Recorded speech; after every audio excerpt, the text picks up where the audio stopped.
A casa deixou de ser um lugar neutro no primeiro dia em que os passos passaram a ser ouvidos antes das vozes. Antes da ocupação, o som mais constante era o do cotidiano: panelas, água sendo puxada do poço, o vento atravessando frestas antigas. Depois vieram os ruídos que não pertenciam à casa: botas no chão de pedra da rua, pausas longas diante das portas, murmúrios que não pediam licença. As mulheres perceberam rapidamente que o silêncio, antes descanso, havia se transformado em alerta permanente.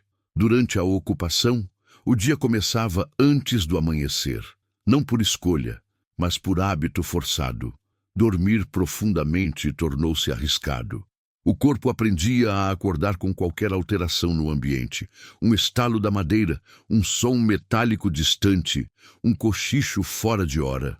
As mulheres levantavam sem acender luzes, caminhavam devagar, testavam o chão com os pés antes de apoiar o peso do corpo. A casa, que antes acolhia, agora exigia vigilância. A presença constante de soldados estrangeiros mudou a forma como os espaços eram usados. Janelas deixaram de ser abertas. Portas internas passaram a ficar entreabertas, nunca totalmente fechadas. Não era apenas medo de invasão. Era a sensação de que qualquer gesto poderia ser observado, interpretado, julgado. A intimidade desapareceu aos poucos, sem anúncio, como algo que se esvai quando já não é possível defendê-lo. As mulheres continuaram cuidando da casa, porque parar seria admitir derrota. Cozinhar, limpar, dobrar roupas não era rotina mecânica, mas uma tentativa de manter algum controle sobre um mundo que já não obedecia a regras familiares. Mesmo assim, cada tarefa era atravessada por tensão. O barulho de uma panela caindo podia ser confundido com algo maior. Um suspiro mais alto podia parecer imprudente.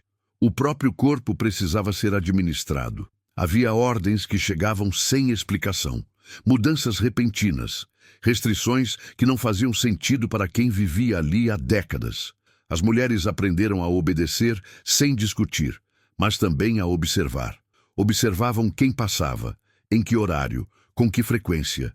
Observavam o tom das vozes, a pressa nos passos, o modo como olhares se desviavam ou permaneciam tempo demais. Esse aprendizado não veio dos livros. Veio da necessidade de continuar existindo. Dentro das casas, o silêncio ganhou camadas. Não era ausência de som, mas controle rigoroso dele. As conversas diminuíram. Quando aconteciam, eram baixas, fragmentadas. Muitas mulheres relatariam depois que passaram meses sem rir de verdade. Não porque não quisessem, mas porque o riso parecia um risco desnecessário. Uma exposição, algo que poderia chamar atenção indesejada. O medo não se manifestava apenas como pânico. Muitas vezes era cansaço profundo, um peso constante no peito, uma atenção contínua que não se desligava nem durante o sono. As mulheres sonhavam com passos, com portas abrindo, com vozes que não entendiam. Acordavam sem saber se o que tinham ouvido vinha de fora ou de dentro da própria cabeça. A ocupação confundiu fronteiras internas tanto quanto externas. Algumas casas foram requisitadas, outras apenas vigiadas. Em ambas as situações, a sensação era semelhante: a perda gradual do controle sobre o próprio espaço. As mulheres aprenderam a reduzir sua presença, a ocupar menos, a se mover como se não quisessem ser notadas. Era uma estratégia silenciosa, passada de uma para outra, sem precisar ser dita em voz alta. Ainda assim, a vida continuava. Crianças precisavam ser alimentadas, idosos precisavam de cuidados, doentes não esperavam o fim da guerra para adoecer. As mulheres sustentaram tudo isso em silêncio, com uma firmeza que só se revela quando não há alternativa. Não se viam como fortes, apenas faziam o que precisava ser feito. A força, nesse contexto, não tinha nome, tinha função. O som da rua tornou-se ameaça constante. Mesmo quando nada acontecia, a possibilidade bastava. Um dia inteiro podia passar sem incidentes, e ainda assim o corpo permanecia tenso. A normalidade aparente era enganosa. As mulheres aprenderam a não confiar em dias tranquilos. Aprenderam que o pior, muitas vezes, vinha depois. Anos mais tarde, ao tentar explicar o que mais marcou aquele período, muitas não mencionariam episódios específicos. Falariam do silêncio, de como ele nunca mais foi o mesmo, de como, mesmo depois da guerra, continuaram a escutar demais, a reagir a ruídos comuns como se fossem avisos. A casa voltou a ser casa, mas nunca recuperou completamente a inocência sonora de antes. A ocupação passou, mas deixou marcas invisíveis. Não estavam nas paredes nem nos objetos. Estavam na forma como as mulheres se moviam, falavam, ouviam. A casa nunca mais ficou em silêncio da mesma forma. Porque o silêncio, uma vez aprendido como ameaça, não volta a ser apenas descanso. Com o passar das semanas, as mulheres perceberam que o silêncio não era apenas reação imediata ao medo, mas uma adaptação contínua. O corpo aprendia novos limites. A voz se tornava mais baixa sem esforço consciente. Os passos, mais curtos.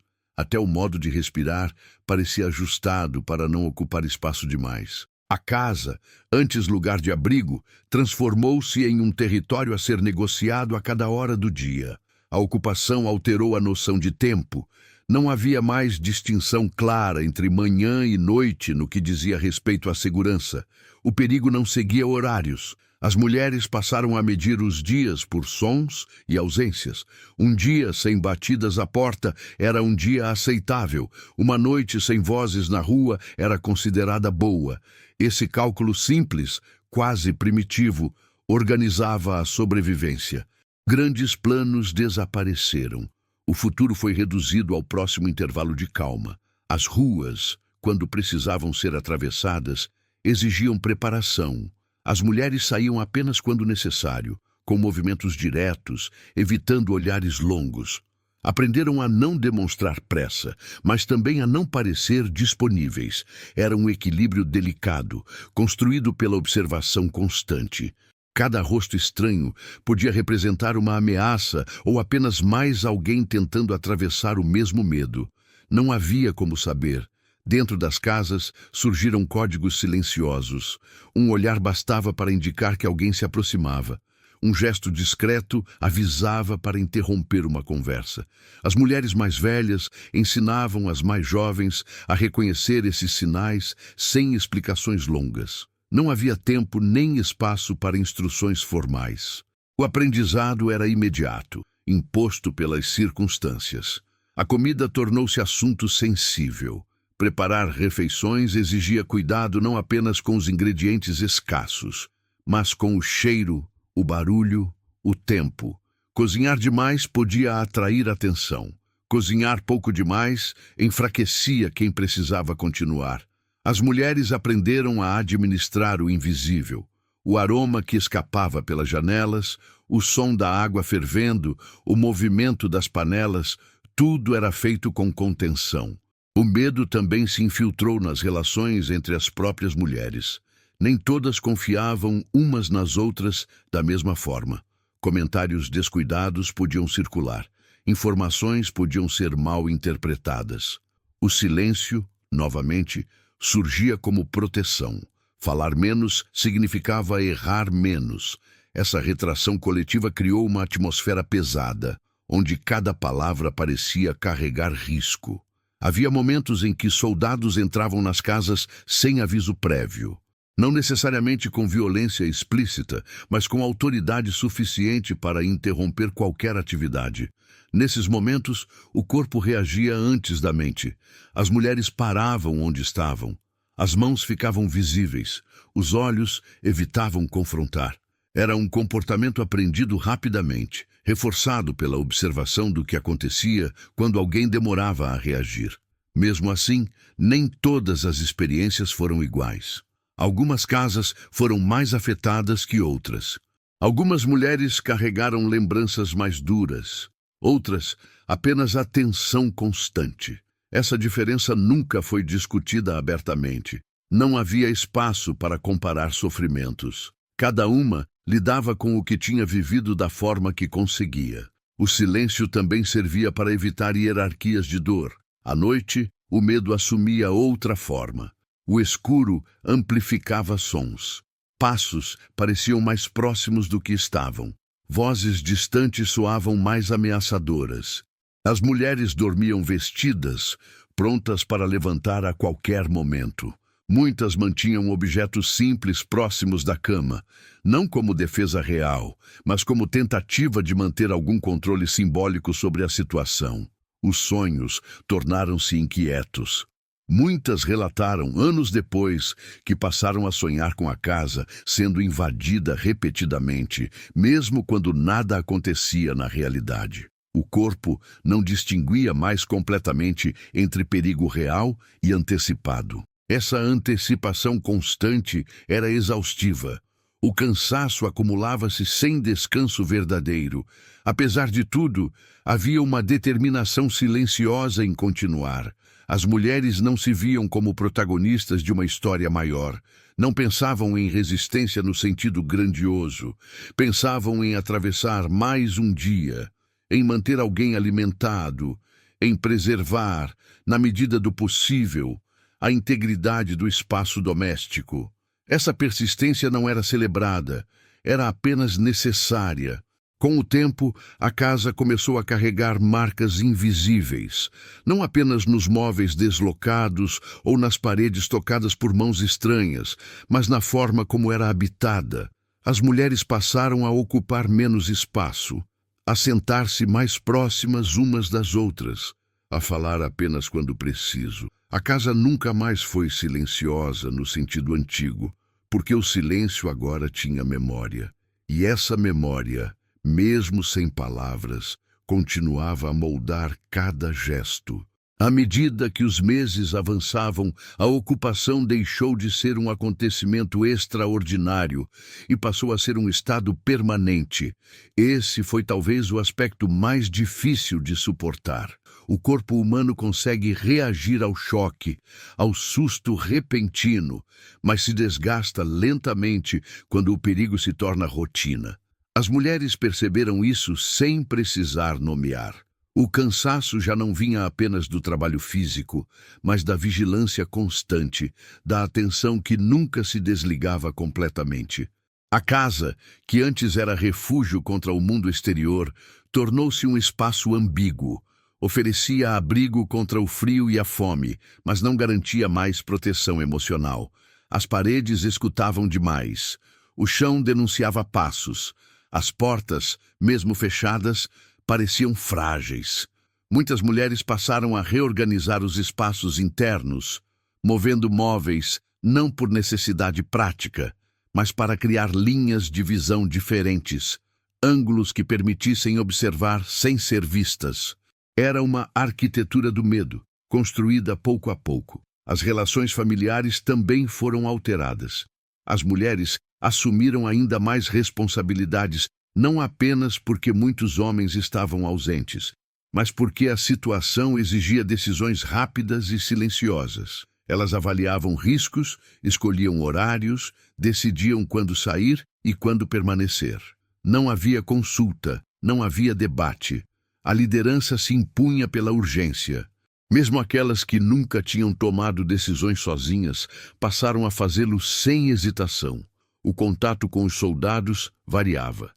Em alguns dias havia apenas presença distante, passos passando pela rua, vozes ouvidas de longe. Em outros, entradas abruptas, ordens curtas, permanência prolongada. Cada interação deixava marcas diferentes.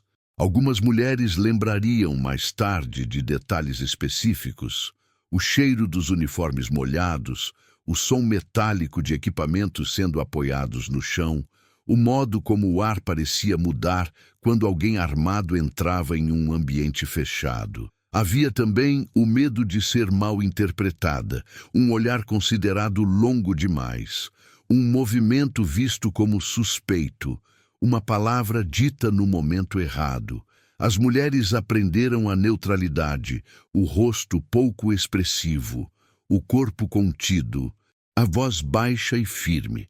Essa neutralidade não significava submissão completa, mas autopreservação.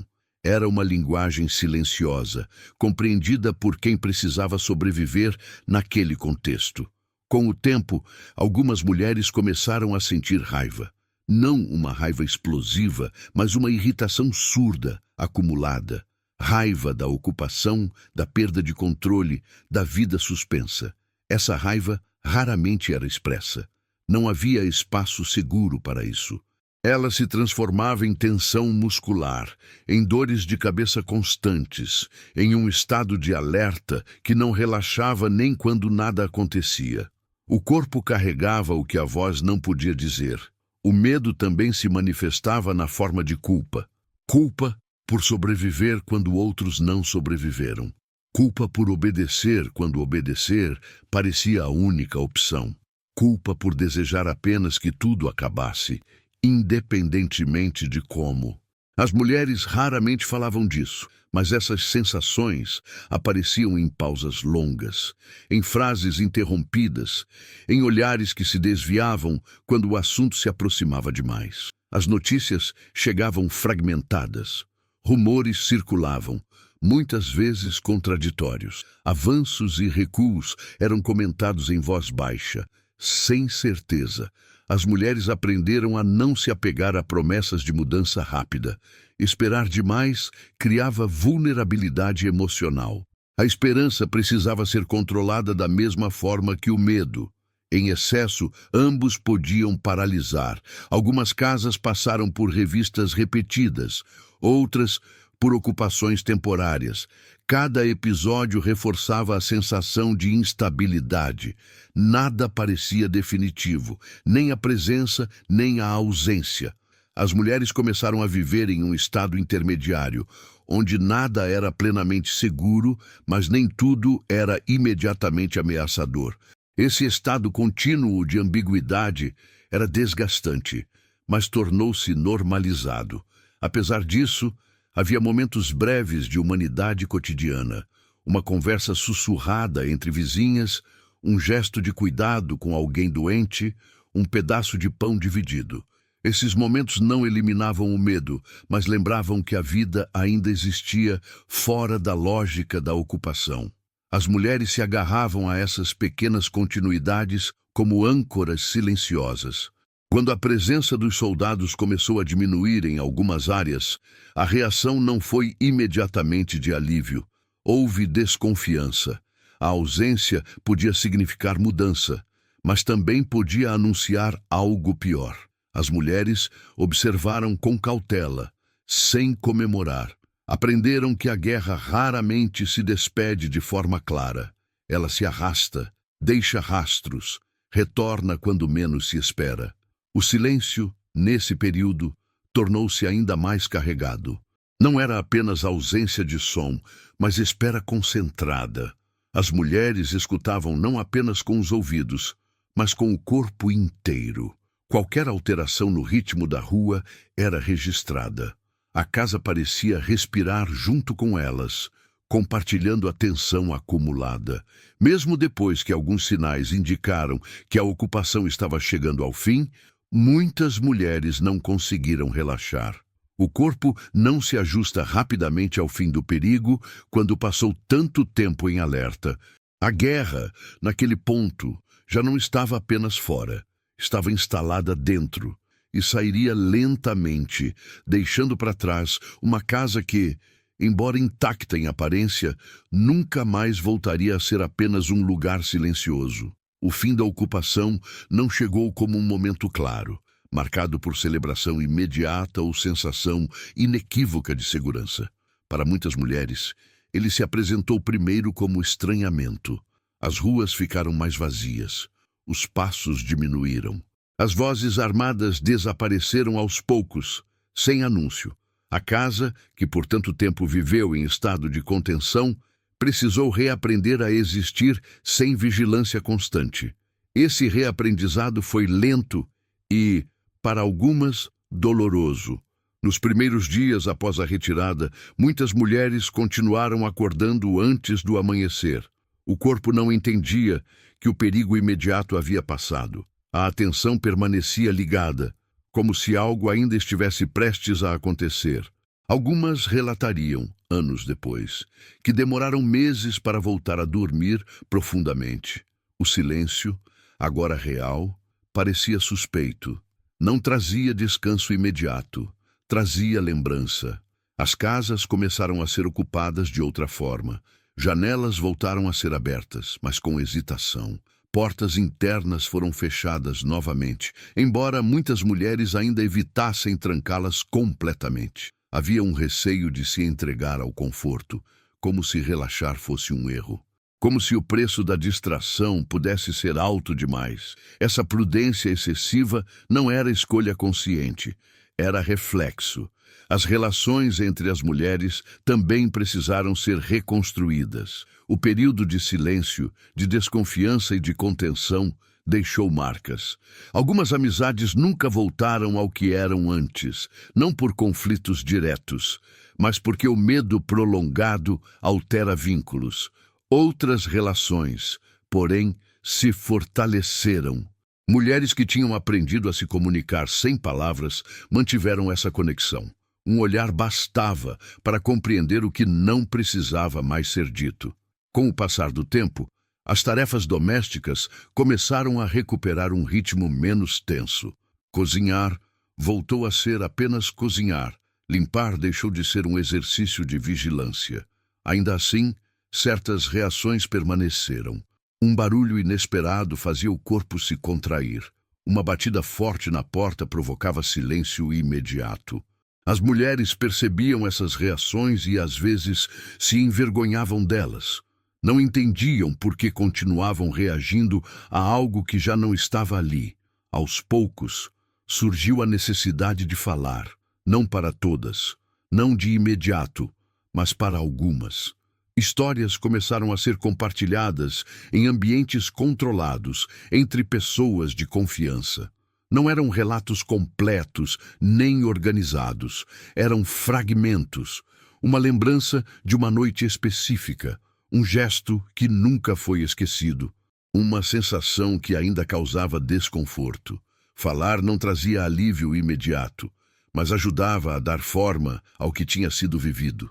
Outras mulheres escolheram não falar nunca, guardaram tudo para si. Essa escolha não significava esquecimento, pelo contrário. A memória permanecia ativa, moldando comportamentos, decisões, formas de cuidado. Muitas dessas mulheres se tornaram excessivamente atentas aos detalhes da vida cotidiana. Cuidavam da casa com rigor. Observavam o ambiente com mais cuidado do que antes.